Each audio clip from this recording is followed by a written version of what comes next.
Life সাপোর্টে থাকা অভিনেত্রী ও কন্টেন্ট ক্রিয়েটর কারিনা কায়সারকে উন্নত চিকিৎসার আশায় দ্রুত নেওয়া হয়েছিল ভারতে।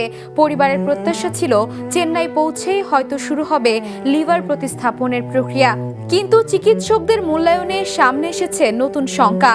এই মুহূর্তে বড় ধরনের অস্ত্রোপচার নেয়ার মতো শারীরিক অবস্থায় নেই কারিনা।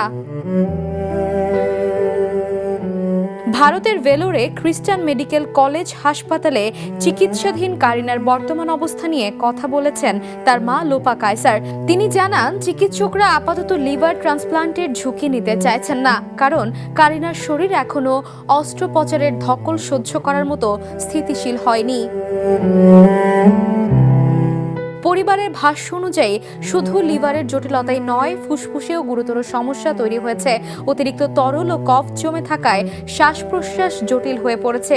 একই সঙ্গে ভাইরাল সংক্রমণও রয়েছে লিভারে। ফলে চিকিৎসকদের প্রথম লক্ষ্য এখন সংক্রমণ নিয়ন্ত্রণে আনা এবং কারিনার শারীরিক অবস্থা কিছুটা স্থিতিশীল করা। কারিনার মা জানান, বাংলাদেশ থেকে ভারতে নেয়ার পুরো যাত্রাটিও ছিল অত্যন্ত ঝুঁকিপূর্ণ।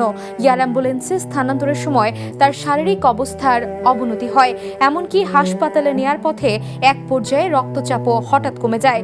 দ্রুত ঔষধ প্রয়োগ করে তা নিয়ন্ত্রণে আনতে হয়।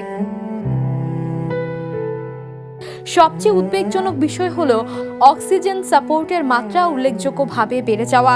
বাংলাদেশে থাকাকালে যেখানে তাকে প্রায় 60% অক্সিজেন সাপোর্টে রাখা হয়েছিল, সেখানে ভারতে পৌঁছানোর পর তা 90% পর্যন্ত বাড়াতে হয়েছে বলে জানিয়েছে কারিনার পরিবার। তবে সংকটের মধ্যেও কিছুটা আশার খবর রয়েছে। পরিবারের সদস্যদের মধ্যে কারিনার ছোট ভাই সাদাত হামিদের রক্তের গ্রুপের মিল পাওয়া গেছে।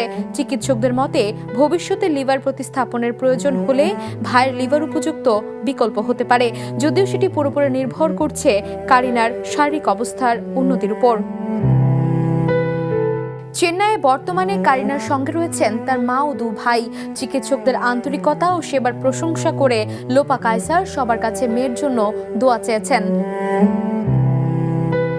বিনোদন ডেস্ক, দ্য নিউজ।